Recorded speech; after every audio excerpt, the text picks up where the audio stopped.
Yo, what is up guys? Welcome back to a brand new league racing video. Now before we go into the league racing video, make sure to check out one of my latest F123 videos, which was in partnership with EA. I went head to head with Angry Ginger on F123. It was an amazing video, had so much fun, amazing guy to play any game with, and make sure to check out the link in the description to buy F123. And now let's head into the league racing video. Yo, what is up guys? Welcome back to a brand new league racing video. This is round number 13 of the PSGL Championship on F123, and we are driving around Mexico today. As you can see, we are warming up our tires to start our Q1 lap in around 1.5 minutes, and rain is predicted for later on in this qualifying session, which means we're most likely going to do 2 runs in this Q1 session anyway. And as you can see there, forecast in just over 10 minutes time. Rain in 10 minutes. Okay, dry seem like the best tyre for now. As you can hear Jeff say there, rain forecasted in just over 10 minutes. And as you can see there, we're leading the championship by 1 point for the first time this season. And with only 3 races to go, if you include this one, that's the perfect timing. We just need to hold on to it for another 3 more races, and then we can call ourselves PSGL champion again on F123, or not again, but PSGL champion again on the F1 game. So just trying to create a bit of a gap there, as it's traffic paradise up ahead. As always, in the last sector, everyone is bunching up, trying to create some space before they start their flying lap, and we are kind of caught up in the middle of it there. So just trying to create some space for ourselves as well as we crawl around the last sector, while trying to keep tire temperature as well. It's quite hard. So we're gonna start our lap here, trying to put a good benchmark in so we relieve some pressure for that final run. I think unless we go P1 by half a tenth, we are going for a second run anyway, because we don't need extra new sets of tires if it's gonna rain anyway. As you can see there, Danny Bresnay, our teammate, onto provisional pole. Nicolas Longe improves by half a tenth to that. So we need to aim for a 1:15.0 if we want to get at least close to the top, as there's still a lot of people having to set their lap times.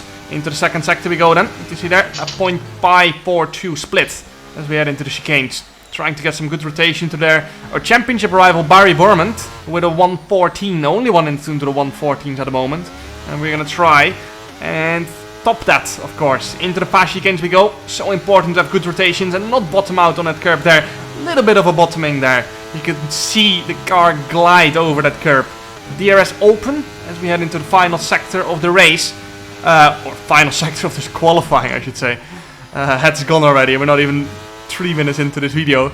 Into the hairpin we go. Trying to get a good rotation and then good traction there as well. To the final corner we go. Early on the power and a short line to the finish. We just about run out of ERS, and it's a 1:15.088, exact same lap time as Nicolas did actually.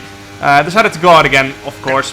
I felt like we were going to be into Q2 without going out as well, but yeah, just wanted to do a lap anyway. And you can see that we were green on that exit, but just decided to back out of it and box nonetheless anyway.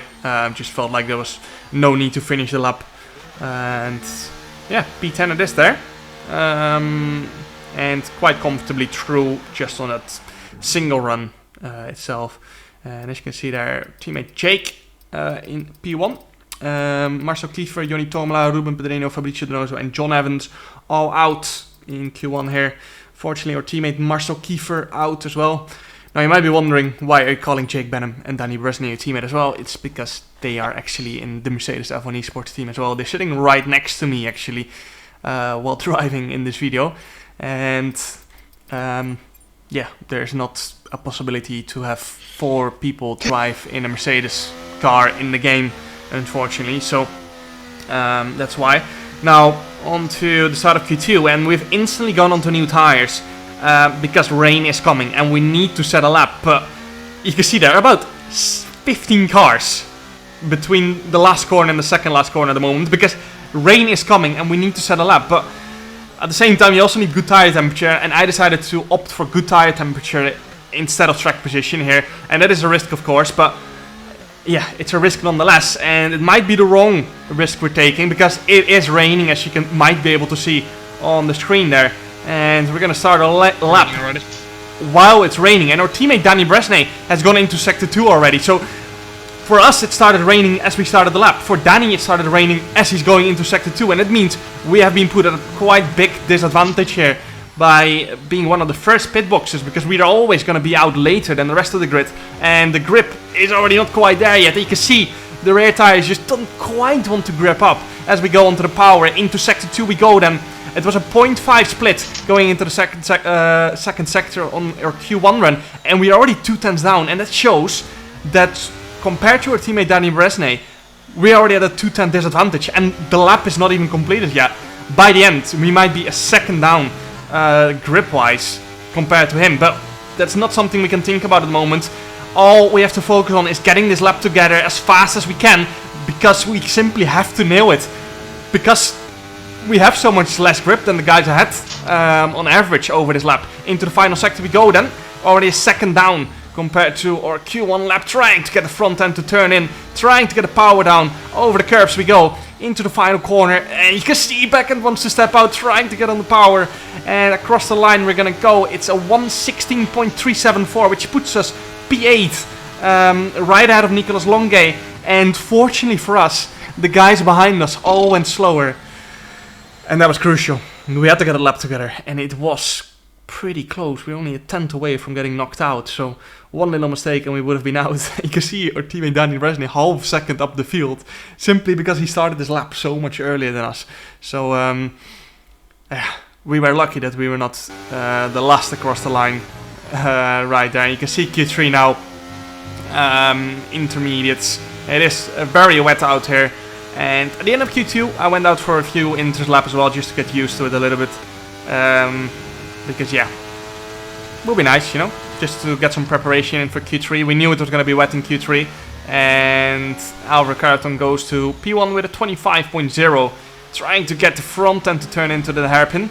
Brandon Lee now up to P1 with a 0.899. Let's see if we can go faster than that. Across the line we're going to go in a second, trying to get the power down. It's a 1:24.631, 2 tenths, 2.5 tenths faster than Brandon actually. Unfortunately, Barry did improve on us, and I decided to go again, you know, do a cooldown lap, and then do another push lap again, because I fueled up enough to do that. So Barry is 800 faster than us, and at the moment we're actually 2 tenths up on a previous lap, so we are doing pretty well. Tires are starting to go off a little bit perhaps, although it also could be getting more wet, of course. It's hard to always say which one it is, but we go to P1. Lucas still on a lap though, so Lucas was pretty fast on his previous lap as well, and as you can see there, Lucas in the top left did improve on us. But as you can see now, into our final lap, it is not raining as hard anymore, and that's why we want to be last across the line here. There are like about 6 people behind us who want to do the exact same thing, but there's only 15 seconds left on the clock, so we're gonna go here with 8 seconds to go across the line and try and snatch pole position away. The track is at its fastest now, so all the running we did before this in Q3 is gone. It doesn't matter anymore. We have to deliver a good lap now, because this is where the track is at its fastest by quite a margin. Into turn 1 we go. Perfect braking point, perfect, as we clatter over the inside curb there, trying to get on the power, and you can see we are gonna be around 8/100ths up as we head into the second sector. And there's maybe more to come with the track drying up. And as you can see there, 1.3 tenths up on Lucas. Now, it might be difference in setups, of course. It might be that Lucas is running higher rings, and that is costing him in the first sector. And we're going to have to wait and see him trying to get the front end to turn in. Couldn't quite pull it off, and there was definitely a little bit of a time loss there as we head into the fast chicanes. This one is so hard to nail in wet conditions, because you have to go over those curbs and not lose the back end. Keep the speed up and get a good exit here, and you can see we're 2.5 tenths up as we head into the final sector of this wet qualifying session. Purple middle sector for us, trying to get the rotation. A little bit of hesitation on throttle there as the back end doesn't quite want to stick into the hairpin. We go, we've got a little bit deep, and that has definitely cost us some time, And you can see we have managed to make up for it on the exit, but that's of course on a much wetter track. Brendan goes to provisional pole. Now Thomas goes to provisional pole. Across the line we go. It's P1 for now, but there's still some people behind us coming across the line. Lucas unfortunately improves quite a lot on us, and Barry jumps ahead of us as well, and we're starting P3 for the race, and quite happy with that of course, as it is Mexico with 3 DRS zones. I feel like I don't need to be starting on pole here. I'm very happy with P3. Unfortunately, I think in that last sector we lost a lot of time by missing that hairpin. And I think that's where a lot of our time loss was. And as you can see there, we did a 0.7 in the last, and we actually lost over 2/10 just in the last sector alone. So, yeah, that last sector is where we lost most of the time. Could be, of course, setup related. I was mostly driving with a dry setup there, to be honest. So, not sure what the rest was running, but not important anymore anyway. Good qualifying session starting P3. On to the race we go now then. You can see we're going to be starting on the hard compound of tyres. Our championship rival Barry Burmont on the hards as well. We got Thomas Ronhar right behind us on the mediums and Lucas Blakely on the softs ahead of us. So quite mixed strategies here at the start of the Mexican Grand Prix. Off the line we're obviously going to have less grip than the softer tyres, but into turn 1 we're going to get a big slipstream of Lucas here. And you can see we're gaining a lot. And with a lot, I mean a lot. And we're going to go straight away around the outside in turn 1. Going for the lead. However, Lucas on those softs is obviously going to have more grip as Barry gets spun around, and that is crucial for the championship. I think he managed to keep it going, but he's definitely lost around 4 to 5 positions there, and that's why it was so crucial for us to get a good start, get a good run into turn 1, and be clear of any traffic and softer tire runners behind us.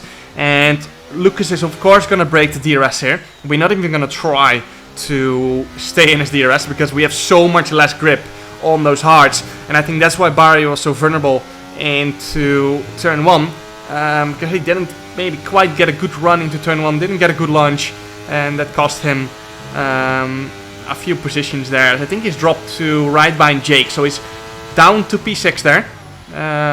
Luckily for him, Jake on the hards as well. Brendan did manage to overtake Barry now, so Barry down to P7 and Jake down to P6. And you can see there a lot of softer tire runners behind us. Thomas on the mediums, Alfie on the softs, and Brendan on the mediums as well there. Lucas on this opening lap 1.6 seconds faster than us. And yeah, as I said, not even trying to stay in a DRS. Thomas now on lap 3, going for the inside here. We're not going to fight this too hard, because we are fighting a losing battle here on those hards. So yeah, we have to play it smart. We don't want to wave them through, but at the same time, we also don't want to fight this till the very death, because we're gonna lose. So yeah, Alfie on the softs behind, probably gonna pass us next lap as well, on the main straight here. And you can see a 1:19.0 from us there. We are gonna get DRS from Thomas ahead of us. Thomas doesn't have DRS, but Alfie on our inside now. Again, you can see I'm not using my battery because again, I'm fighting a losing battle here, unfortunately. Into turn 1, Alfie on the inside, leaving a space on the inside there as well. So, good battle. Again, not fighting this. Brendan now on the mediums behind us. He's straight away going to go for it as well. And now we are down to P5 as Brendan weaves over a little bit. As he tried to have a little look down the inside of Alfie, I think so. So, onto lap 13 we go. Nothing really happened, apart from the fact that Lucas's softs are completely dead. You can see at a big moment into the final sector there. We've got Jake right behind us, our teammate, and Barry actually did not manage to stay in the DRS, so that is crucial for us. Good for the championship, because that probably means he's not fighting for the win here anymore, and that is beautiful for us. So lap 14 now, I'm gonna go on the attack on Alfie. His softs are starting to drop off, so our hards are getting faster than his softs, and into turn 1 again. Pretty easy move, just like he did to us on lap 4 or lap 5, so relatively easy. And now next lap we're going to try to do the same to Lucas, who his softs are starting to die as well, of course. So lap 15 now, you can see Lucas 1.3 seconds behind Thomas, and he's not going to get DRS anymore. We will definitely get DRS, as Thomas, or Lucas actually, has to almost come to a stop there in the hairpin to get his car around it, and he is gonna box because his tires are completely dead. He's not gonna get any DRS, and unfortunately for us, that means we are now 2 seconds behind Thomas, and we're gonna have to make up for that as fast as we can. So using a lot of my battery there that we saved in the past few laps to get back into the DRS. We're 1.2 seconds behind now, and that means we gained 8 tenths with the DRS and the ERS usage. Again, gonna use a little bit here to try and close that gap and get DRS on the next lap. But we are still in the hards. I think the mediums are the dominant race tire around here. We went purple in the first sector because we were so crazy high on top speed. We are now in the DRS, but you can see those hards are just not great, and we've lost a tenth in his right-hander. We might get DRS actually on the exit here. I'm not sure. It's gonna be very close. We're 1.04 actually, and we missed out on DRS by half a tenth. And once again, we're gonna have to push hard to try and stay in the DRS or get back into the DRS. Into the final sector we go. This is of course all mechanical grip, so it's gonna be very hard to make up time on those hards. Even though our hards have got less tire wear, they just don't seem to quite grip up as their mediums. So once again, we're gonna turn on the overtake button, and we set a personal best of the race on 16 lap old hards. We've gained a second on this lap, but we are running out of battery now. And let's see if we can actually get back into the DRS on the next lap. If not, we need Jake to pass us and use his battery to get back in, as DRS is just so powerful around here that we just really need it. ERS. As you can hear me ask for ERS info on the cars ahead. 60.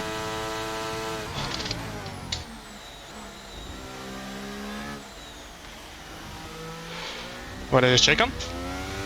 And yeah, I'm just hearing or asking my engineer what the ERS info of Jake is as well. Simply because if he has a lot, then that means he needs to pass us this lap if we don't get DRS on the main straight. He needs to pass me straight away and go for it. Yeah, as you can hear me say there, we are getting DRS now here in the middle sector, but it's again around 1 second, and they are using their battery to keep me out of DRS. So we're most likely not going to get DRS on the main straight, but that just means that Jake has to use his battery to close the gap and minimize time loss on these hards. So Jake is going to go for it now, as we've probably missed the DRS, and as you can see there, he needs to go. yeah, we missed DRS by a few hundreds again, and Jake is going to go for it. We're going to leave the inside open there, get back into the slipstream, and Jake should be able to get the DRS on the next lap, simply because he has DRS on this straight now as well, as it's a double detection zone, which means if you're within a second going into the final sector or going into the last corner, you're going to get DRS on the main straight, but also on this straight, and that just gives you double advantage. So yeah, on the next lap, as you can see there, Jake is in the DRS now, and he is boxing actually. But this has pushed me in a good position to get DRS here from Jake, and we're most likely boxing this lap. Who's out of Danny? So yeah, and at the end of this lap, we are going to be boxing onto mediums, and we got DRS even for this lap if we wanted, but I wanted to get into the box now, as we still need to catch Alfie and Lucas as well, of course, who boxed onto mediums in lap 15 and 16. We're going to be boxing onto the mediums at the end of lap 20. Brandon ahead has to box to another compound, because he cannot box to mediums again. He is going to either go for hards or softs, but I guess it's going to be softs, which is possible for sure, but it is a little bit tight in the final few laps on tire wear, so it's going to be tough to stay with him here in the DRS, because he was over a second ahead. He was the leading Alfa Romeo, and that is giving us some issues. Luckily for us, we are straight away getting DRS again, both on this straight and on the next straight, so that has come in quite handy, and that means we can maybe actually get back into the DRS of Brendan, who is stuck behind Wilson into the second sector. So that's no ideal for Brendan, because Wilson has boxed already, but he's just on quite old mediums. He boxed quite early, so this is going to help us to get an easy pass on Wilson. and Brandon's still stuck behind. And as you can see, we're gaining quite a lot, trying to straight away get back into that DRS window. And as you can see there, we are gonna get it, and we are within 9/10 of Brandon. So I guess Brandon is straight away gonna go for it, and he wants to pass Wilson as soon as possible, simply because in that last sector it's all mechanical grip, and he feels like he's gonna gain more by passing him into the final sector than staying behind and getting DRS. And it looks like that is actually the case, because you can see he has instantly pulled almost a 1 second gap. We are straight away going on the attack again, having to pass Wilson before we go into the cornery sectors of the track. We have no ERS remaining though, as you can see there, but this means that we are gonna be within half a second of Brandon, and maybe we can actually stay within the DRS, and that way he can pull us along. But it is gonna be tough because we don't have any battery remaining. We're literally gonna be on 0% as we head into the second sector, but we are within half a second. So as you can see there, Jake 1.7 seconds ahead of us on it's the 1 lap older medium, so he got a massive undercut right there, around 2 seconds at least, I think so. Let's change DRS. You can see there on the mini-map, the Haas of Alfie and the McLaren of Lucas are solid 6-7 seconds ahead, if not more, and they only boxed 7 laps earlier than us. So again, having to use all my battery to try and stay in this DRS. We are green on the lap time, or on the sector times, as we head into the final sector of the race. Actually got some beautiful rotation right there, really pushing the tires to its limit, because we have to catch the leaders here, and I want to stay in the DRS. Now, you can see the tire difference. Our teammate Danny Bresney boxed, I think, only 2 laps earlier than us, or 3 laps earlier than us. He was right behind us when we came out of the box, and he has dropped now by 2.5 seconds. So the tire is quite massive around here, as we actually set the fast lap of the race there with the help of DRS, of course. Lap 26 now. As you can see, Brandon going for the move on Lucas, as we've caught up to this pack quite fast. Brandon on the softs, of course, and he has loads of pace. We've got Thomas on the softs behind us as well, and he boxed at the end of lap 21, so his tire is only 1 lap fresher than Brandon's, but it's just the undercut is so huge. But that also means Thomas is going to have 1 lap fresher tires for the rest of the race, and probably going to have a lot more pace. You can see Jake and Lucas are properly going at it here, and this has invited us to go for the move here on the exit of turn number 3. Turn on the overtake once again.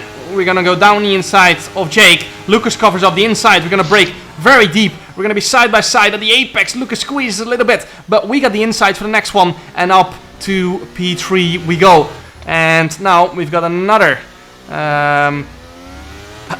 chase to go for again, as we are out of the DRS of Alfie, and we're going to have to try and gain 3/10 before that final sector detection zone. Because if not, we're going to be once again under threat of Lucas, and we actually got our first track limit invalidation there in lap 27, so we are quite comfortable on those. But Mexico, it is quite easy to get track limit warning, so if we get another 2, we will get a 3-second penalty, which is not what we want.